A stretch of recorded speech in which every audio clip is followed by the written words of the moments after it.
The hiatus is over, and our ponies are back again for the second half of Season 6. Let's see how things get started again with Stranger Than Fanfiction. Rainbow Dash is ecstatic to be attending a Daring Do convention, where during her time she meets a fellow fan named Quibblepants, voiced by Patton Oswalt. At first the two enjoy each other's company, but then their newly formed friendship falls apart when they get into a disagreement over the later Daring Do books. But when they get caught up in a real Daring Do adventure, they must begrudgingly work together in order to survive. What a way to return! Josh Haber and Mike Vogel collaborate here to bring us an episode that is definitely one of this season's most incredibly fun outings yet. Immediately enjoyable from the outset, the cold opening is both one of the more entertaining and compelling ones of recent memory. A visualized telling of a Daring Do story is a pretty exciting way to both get the episode started and set its mood. That being said, I did watch Dr. Wolf's review, and it is hard to argue with his nitpick on this sequence. Why does Daring Do risk her life walking across a crumbling bridge when she can just fly over it?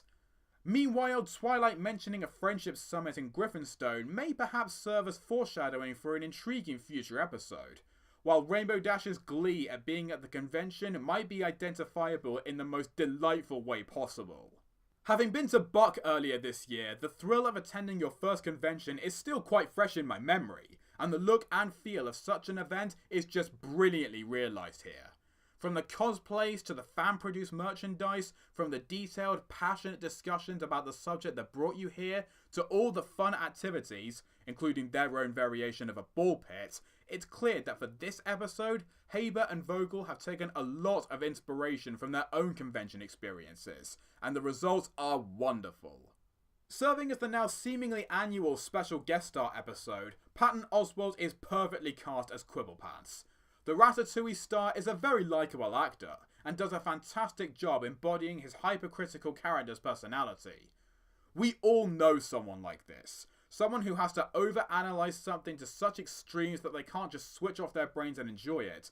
Or someone who believes that later installments in a series, particularly those that go in a different direction, tarnish the legacy of their predecessors, while others argued that they enhance or even improve the series. It's commonplace in every fandom, including MLPs. Despite these factors, Quibble is never annoying in an unbearable way. In fact, as the episode progresses, he actually ends up stealing the show on several occasions. After this introductory first act, the episode transforms into a more adventurous narrative after Quibble and Rainbow are abducted by Caballeron and his hench ponies. While the shift in tone is a little sudden, and the pacing tends to be a bit rushed during the middle act, the events that follow are hugely entertaining to watch unfold.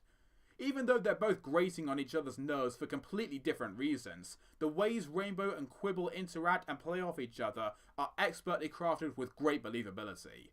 Quibble's unwillingness to suspend disbelief during these scenes provides the episode with some of its most humorous highlights, particularly when he finally comes to the realization that everything surrounding him is indeed real.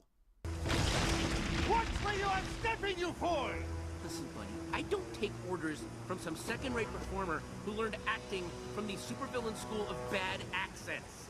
The only thing this mess is missing is some giant, Aoi-Zodal wannabe monster, and I have a feeling that would be a bit too much for you bargain basement adventurers to pull off.